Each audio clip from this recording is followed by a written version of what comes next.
नमस्कार मित्रांनो, श्री स्वामी समर्थ. स्वामी कृपेने तुमच्या सगळ्या इच्छा पूर्ण होवोत हीच स्वामींचरणी प्रार्थना. ज्या घरात गुरुवारच्या दिवशी ही दोन कामे केली जातात ते लोक धनश्रीमंत होतात. त्या कुटुंबाची रात्रंदिवस प्रगती होत जाते. पैशांसंबंधित अडचणी दूर होतात. माता लक्ष्मीची अखंड कृपा तुमच्या कुटुंबावर राहते. तर कोणती आहेत ही दोन कामे व त्यासोबतच आपण अतिशय साधे सोपे आणि अचूक उपाय सुद्धा आजच्या व्हिडिओमध्ये पाहणार आहोत. यासाठी तुम्हाला कोणतीही पूजा पाठ व्रतवैकली अनुष्ठान करण्याची गरज नाही. तुम्ही हे उपाय प्रत्येक गुरुवारी करू शकता. यामुळे तुमचा बृहस्पती ग्रह हा मजबूत होतो. पण त्याआधी तुमची ही श्री स्वामी समर्थ महाराजांवर श्रद्धा असेल तर व्हिडिओला मनापासून एक लाईक नक्की करा आणि कॉमेंट बॉक्स मध्ये श्री स्वामी समर्थ लिहायला विसरू नका. चॅनेल सबस्क्राईब करा. हे उपाय प्रत्येक गुरुवारी केल्यामुळे आपला गुरुग्रह मजबूत होतो. बृहस्पती देवांचा वार हा गुरुवार असल्यामुळे गुरुवारी केलेले जे उपाय असतात त्यांच्यामुळे आपल्या सर्व मनोकामना पूर्ण होतात. ज्या अडचणींचा आपण सध्या सामना करत आहोत त्या अडचणी हळूहळू दूर होतात. भाग्याची साथ आपल्याला मिळू लागते. तसेच नवरा मुलं आपले सर्व ऐकू लागतात. तसेच ज्या महिलांना संतान सुख नाही त्या महिलांना संतान सुख मिळतं. तसेच घरातील महिलेने जर हे उपाय केले तर त्या घरात आनंददायी वातावरण निर्माण होते. घरात सुख समृद्धी निर्माण होते. एक यातील पहिला उपाय म्हणजे यासाठी तुम्हाला एक वाटीभर तांदूळ घ्यायचे आहेत आणि या वाटीभर तांदूळामध्ये तुम्हाला थोडेसे पाणी आणि थोडीशी हळद टाकून हे तांदूळ पिवळे करून घ्यायचे आहेत. आणि हे वाटीभर तांदूळ तुम्हाला तुमच्या घराच्या आसपास किंवा घराजवळ जिथे पक्षी येतात किंवा तुमच्या गॅलरीमध्ये किंवा घराच्या छतावरती तुम्हाला हे वाटीभर तांदूळ पक्ष्यांसाठी ठेवायचे आहेत. गुरुवारी सकाळी तुम्हाला हा उपाय करायचा आहे. यामुळे काय होतं तर जे पक्षी असतात तर ते पक्षी पिवळे तांदूळ खातात. आपल्याकडून नकळतपणे गुरुवारच्या दिवशी अन्नदान हे होत राहत. त्यामुळे आपल्या कुंडीतील गुरुग्रह हा मजबूत होतो. गुरुग्रह बृहस्पती देव आपल्यावरती प्रसन्न होतात आणि यामुळे आपल्या आयुष्यात आपल्या जीवनात ज्या काही समस्या आहेत त्या आपल्याला हळूहळू कमी होताना दिसू लागतात. दुसरा उपाय म्हणजे गुरुवारच्या दिवशी तुम्हाला तुमच्या जेवणामध्ये पिवळ्या पदार्थांचा समावेश करायचा आहे. जसे की हरभऱ्याची डाळ असेल, बेसन असेल, त्यापासून आपल्याला जी काही भाजी बनवायची असेल तर ती बनवायची आहे किंवा पिवळ्या रंगाच्या फळांचा आपल्या आहारामध्ये समावेश करायचा आहे. जसे की केळी असतील, संत्री असतील. म्हणजेच गुरुवारच्या दिवशी आपण जास्तीत जास्त पिवळ्या रंगाच्या पदार्थांचे आपल्या आहारामध्ये समावेश करायचा आहे व त्याचे सेवन करायचे आहे. या उपायाने देखील आपला गुरुग्रह मजबूत होतो. तसेच गुरुवारच्या दिवशी जर तुम्हाला शक्य झाले तर पिवळ्या रंगाचे वस्त्र देखील परिधान तुम्ही करू शकता. ज्योतिषशास्त्रानुसार हे उपाय सिद्ध उपाय मानले गेले आहेत. कारण प्रत्येक दिवसाचं वेगळं असं महत्व आहे. प्रत्येक दिवस हा प्रत्येक ग्रहाला समर्पित आहे. तसेच गुरुवार हा गुरुग्रहाला समर्पित आहे. त्यामुळे गुरुवारी हे उपाय केल्याने आपल्या कुंडलीतील गुरुग्रह हा मजबूत होतो आणि आपल्याला कोणत्याही प्रकारच्या अडचणी येत नाही. गुरुवारी केलेले उपाय हे पूर्णत्वास जातात. त्याच्यामध्ये कोणत्याही प्रकारचा अडथळा येत नाही. तिसरा उपाय असा आहे की तुम्हाला थोडंसं गव्हाचं पीठ घ्यायचं आहे आणि थोडंसंच बेसन पीठ घ्यायचं आहे. गव्हाचे पीठ जास्त घ्यायचे आहे आणि बेसन पीठ एक चमचाभर घेतलं तरीही चालेल. त्याच्यामध्ये थोडीशी हळद मिक्स करून याचे पीठ तुम्हाला मळून घ्यायचे आहे आणि याचा एक गोळा बनवून घ्यायचा आहे आणि त्याच्यामध्ये तुम्हाला थोडासा गूळ आणि हरभऱ्याची डाळीचे मिश्रण म्हणजे आपण जशी पुरणपोळी बनवतो त्या पद्धतीने तुम्हाला हा गोळा बनवायचा आहे आणि हा गोळा तुम्हाला गायला खाऊ घालायचा आहे. यामुळे आपल्याला गोमातेचा आशीर्वाद मिळतो. तुम्हाला तर माहितीच आहे की गोमातेच्या शरीरात 33 कोटी देवांचा वास असतो. त्यामुळे गुरुवारी जर तुम्ही असे पीठ गायला खाऊ घातले तर त्याचे खूपच असे पुण्यफळ आपल्याला प्राप्त होते.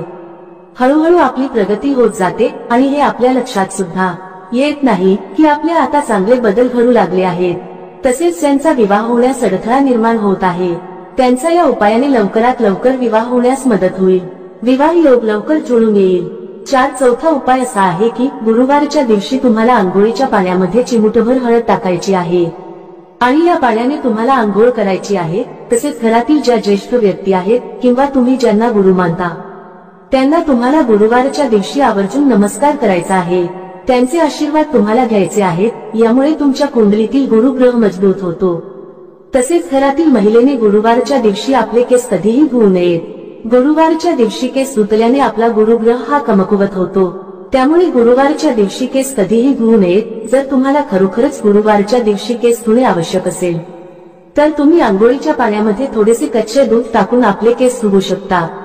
पाचवा उपाय असा आहे की गुरुवारच्या दिवशी तुम्हाला एका तांब्याच्या कलशामध्ये पाणी घेऊन त्यामध्ये तुम्हाला थोडेसे कच्चे दूध मिक्स करून तसेच त्यामध्ये थोडीशी चिमूटभर हळद देखील टाकायची आहे आणि हे पाणी तुम्हाला तुळशीला अर्पण करायचे आहे।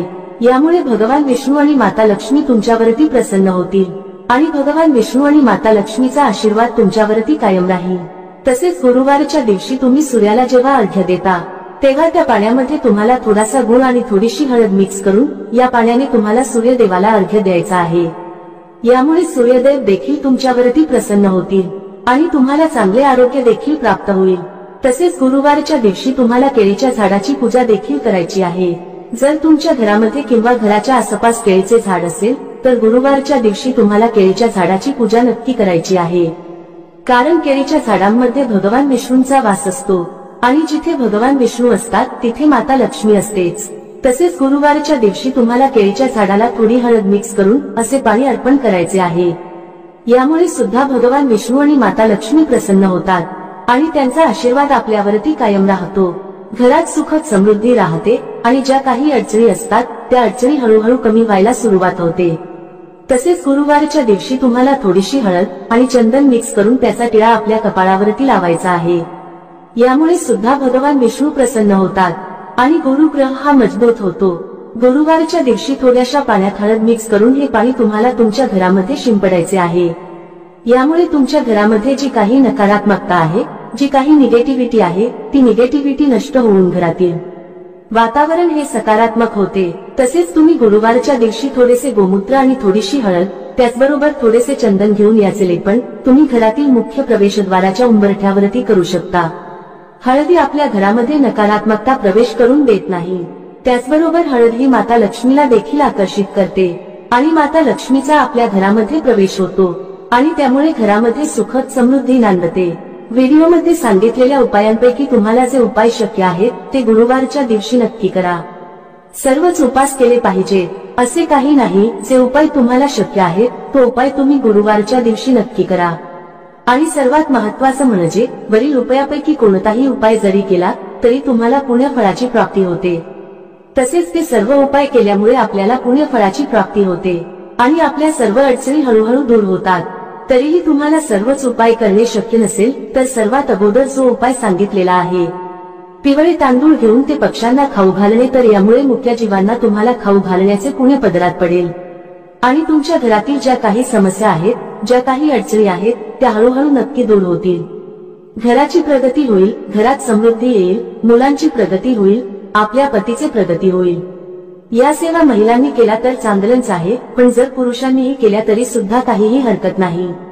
जर तुम्हाला हा माहितीपूर्ण व्हिडिओ उपयुक्त वाटला असेल तर व्हिडिओला एक लाईक नक्की करा आणि कॉमेंट बॉक्स मध्ये श्री स्वामी समर्थ नक्की लिहा।